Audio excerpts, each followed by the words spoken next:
differentiate it from typical grafting, which is a lot of times is called bench grafting, which would be something you would do in the spring. And I teach a spring grafting class at a variety of locations in Wisconsin, usually in March. And with bench grafting, we take usually seedlings or small rootstocks, and I'll explain some of the terminology as we move on. We actually will graft right there. Like this would be something you would do in the nursery trade, sitting at a bench, right, in the greenhouse, and you'd be splicing together and grafting in production, or maybe just in a small amount. But now, summer grafting a lot of times would be called budding or bud grafting, and you can do a little bit of other strategies, techniques with the as you would like in spring, and I'll cover that too as we start to progress. So, does anybody here have any experience grafting fruit trees? All right, wonderful. Anybody here have any successful experience grafting fruit trees? All right, about the same amount of hands. That's cool. That's very cool. You taught me this spring. Yeah, and it worked. Wonderful, wonderful. So, by the way, my name is John Holzwart. Wear many hats. I call myself a wild forager. I'm also a broom maker, a beekeeper, a fruit tree enthusiast, all-around plant nerd. So, love a men's workshop mentorship too. Is that right? Yeah, I'm also the training director for the Mankind Project in Wisconsin. So I help to organize men's empowerment weekends. So if you're a guy and you're looking to join me, we have a men's weekend coming up at the end of September. It's going to be powerful. Thanks for asking about that. So yeah, it's definitely good to. I find it's good to educate myself on a lot of different levels. So it's one thing that can never be taken away is my skills, right? So what is grafting? It's basically just a number of techniques where we're taking the stem with leaf buds and we're inserting it into the stock of a tree. Right? And so this is just a little illustration from a university extension that shows one method of grafting. So, and that's an old school way of doing a bark graft, which would be something that would be done more in spring. Why would we want to graft? Right? Well, the biggest reason is some varieties don't come true from seeds. So if you have that wonderful Honeycrisp apple that you got and you think you're going to plant the seed and you're going to have a Honeycrisp apple tree, not true. Because there's so much genetic variability going on, all the pollen floating around, it's really a shake of the dice. Now some fruit trees will be close to the parent. A lot of your stone fruits will be fairly close, but not exact.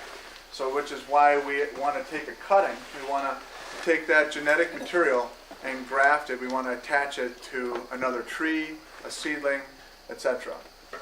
We're cloning, basically. We're cloning plants without any laboratory Frankenstein stuff. So, but what grafting does allow is it allows for growing a mix of early to late fruit. Right? In Sheboygan, where I live, I have a list of people that I go around and I collect apples and pears from. And so my motto is when I see someone who's got a property with loaded full of fruit, and I'm guessing that some of you may have seen, you've driven past a house and there's just fruit all over the ground, right? And for a lot of years that really kind of like just saddened me, like, oh, that's food going to waste, So my motto is, the more I take, the less you rake. And so then I just knock on the door and create a connection, and pretty quickly I've got my route, and then I just give them a call. Hey, are we still on, etc., and from year to year, and then I collect all this fruit, and I go to the cider mill and I squeeze, have these squeezed into cider, or sometimes I make applesauce, pear sauce, canning, stuff like that. But a lot of these places, it was really cool. Like this homeowner thought, in like 1980, all right, I'm going to plant this apple tree with the kids, and oh, this is so great. Well, decades later, the kids have grown up and moved out, and now grandpa and grandma, what are they going to do with 2 or 3 garbage cans full of apples all at one time? But if you had a mix of early to late fruit, it wouldn't be so overwhelming. You know, you would have, oh, this branch came on in the end of July and maybe early August, and then this one in mid-August, and then, you know, as it rotates around the tree, you have a little more ease in dealing with the harvest. Yeah. Would you ever recommend dwarf and semi-dwarf trees for that same reason, or so you don't overwhelm with yield? Or? Yeah, and I'll talk more about dwarfing varieties when we talk about rootstocks in a minute. So, achieving cross-pollination. Now, some varieties need another pollinator to get that that different genetic strain of pollen. Japanese plums, right? It's really good to have 2 varieties of Japanese plums. Pawpaws, right? Pawpaws need different genetic pollen to be able to set fruit. Some people might not even understand that if you, you know, geez, I've got this one plant and it's not setting fruit. What's going on? It flowers every year, etc., etc. So that's where maybe some homework might be needed. But if you have limited space, but you want to grow a fruit tree, that's where multi-grafting that tree is really ideal. You know, if you live in the city and, geez, my lot is only so big, that's where, you know, a dwarf tree or semi-dwarf and multi-grafted really might help you cram more varieties, more diversity into your space. And as all of you, you know, as all you probably know, as permaculturist, diversity is the key. Monoculture is not really what we're looking for. You know, we want variety. So,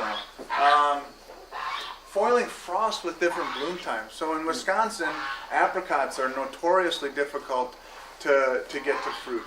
So, because a lot of times, apricots bloom real early in the year, and then we get late frost that'll come through and zap those blossoms, and then there goes your whole apricot crop, right? But if you've got multiple varieties on one tree, maybe you've got some that bloom a little later, some that bloom a little earlier, there's a good chance you can sidestep that frost and still have a partial crop. Preserving antique or local varieties, right? So in the grocery store right now, we've got maybe a handful of apples that you can go and buy. They're just, you know, pretty basic stuff. Yeah, all right. Yeah, the geese really want some apples, I think. But so, you know, but when we look at the big picture, there are thousands of heirloom apples out there. Some heirloom apples have even gone extinct already, and some are starting to be rediscovered. There are fruit hunters out there who actually. There's one guy, I believe he was in Washington State. He went back and he looked at the state fair, you know, log, and like 1910 or something, where a guy, you know, Farmer Brown had entered his, you know, Brown's russet apple or something of that nature, but it was nowhere in the trade. None of the collectors had it. It was gone. Well, so he went and he looked into where was Farmer Brown's farm. Oh, okay. He had this 40-acre parcel in this county, and he went there and looked. It was a subdivision. There was a housing development there. But in the back corner, there was still a small parcel of woods and a few apple trees. And from the watercolor drawings of the fruit that were there because a lot of these old fruits, if you look at old agricultural bulletins, you'll see these old colored pencil or watercolors. He matched up one of the fruit to the drawing, and he rediscovered this apple. So, and that's starting to happen more and more, and it's actually really exciting. These people, I mean, I almost get goosebumps just thinking about finding these lost trees, these lost varieties.